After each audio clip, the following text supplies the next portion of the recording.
कदम सरकार ने और धर्मेंद्र प्रधान जी ने लिया उसका स्वागत करता हूं, सम्मान करता हूं और सभी देशवासियों को बधाई देता हूं कि ये एक लोकतंत्र की जीत है जो आज हमने देखा और इसे ऐसा ही आगे भी हम सुरक्षित रखें लोकतंत्र को भारत में।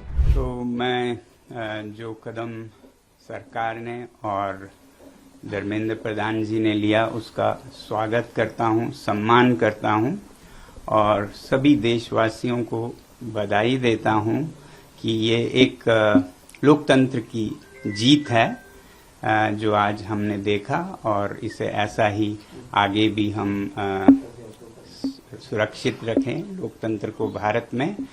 और देश की युवा पीढ़ी को मैं बधाई देना चाहता हूं और धन्यवाद देना चाहता हूं सीजेपी के हमारे टीम और भाइयों और बहनों को जिन्होंने ये मुद्दा उठाया सबसे पहले और जो वॉलंटियर्स जिन्होंने उनका साथ निभाया, जो देश भर से छात्र और युवक और बड़े बूढ़े लोकतंत्र के लिए खड़े हुए, उन सब का सम्मान करता हूं मैं।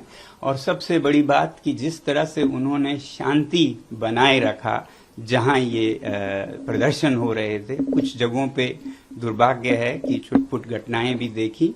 मुझे उम्मीद है कि इस शांति को हम बनाए रखें और कहीं भी कोई गलत बात नहीं होगी आगे भी। ये जो शक्ति है लोकतंत्र की वो हमारी शांति से हुई है, ना कि हमारे बाजुओं के बल से। उसके मुकाबले तो आपके बंदूकें हैं, मगर जो शांति की हमने ताकत दिखाए उसके मुकाबले कोई हथियार नहीं है, तो उसे बनाए रखें। अब जब आप महसूस कर रहे हैं कि आपकी जीत हुई तो विजय में विनम्रता सबसे बड़ी बात है, वही आपके चरित्र को प्रदर्शित करता है, परिभाषित करता है।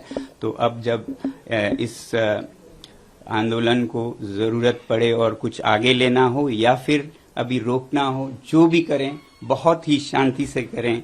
मैं ये उम्मीद करता हूं कि एक तरफ जब जवाबदेही हमें मिली इस बार की, तो अब सुधार पर काम करने की जरूरत है। केवल एक इस्तीफा से, रेजिग्नेशन से राष्ट्र नहीं बनता है। तो शिक्षा में सुधार हो, इस पर भी आगे काम हो। मुझे पूरी उम्मीद है जिस उदारता से सरकार ने ये कदम ली है वो इसमें अब सुधार के कार्यों में भी जुड़ेगी। सुधार सिर्फ शिक्षा में नहीं बल्कि शासन में भी मेरी उम्मीद है कि अब से देश चलाने का तरीका जरा बदलेगा। जहां भय है वो नहीं बल्कि प्यार मोहब्बत से देश को चलाया जाएगा और अन्याय न होकर सत्य के रास्ते पे चलाया जाएगा। और वैसे ही जहां कहीं भी जिस रूप में भी भ्रष्टाचार है उसे हटाया जाएगा और सच्चाई के रास्ते पे एक भारत देश के लिए और विदेशों के लिए भी एक उदाहरण बनेगा, सच में विश्व गुरु बनेगा।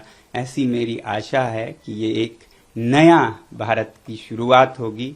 मैं उम्मीद करता हूं सरकार से कि इस बदलाव के साथ ही बहुत से और बदलाव भी लाएंगे शासन चलाने के तरीकों में भी। अब क्योंकि मैं लद्दाख से हूं और एक पर्यावरण कर्मी हूं, एनवायरमेंटलिस्ट हूं, तो मैं उम्मीद करूंगा सरकार के से कि जो लद्दाख के पहाड़ों को संरक्षित करने की, वहां के लोगों को लोकतंत्र देने की प्रक्रिया चली है, उसे भी बिल्कुल ईमानदारी से चलाया जाए। उसे कमजोर करने की कुछ कोशिशें हो रही हैं, वो सब छोड़कर जनता के साथ प्यार मोहब्बत से मिलकर हम सीमाओं को सुदृढ़ और शांत बनाएं, विकास के रास्ते पे लें।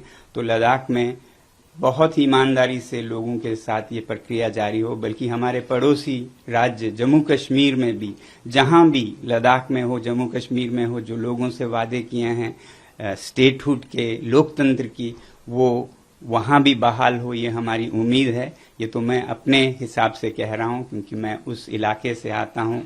तो बाकी देश में शिक्षा में खासकर सुधार हो, बदलाव हो। किसी भी बच्चे को, किसी भी अभिभावक को जो इन बच्चों को गुजरना पड़ा उसमें न गुजरना पड़े। मैं आभारी हूं पूरे देश का और युवा पीढ़ी का और सरकार का भी बहुत बहुत धन्यवाद।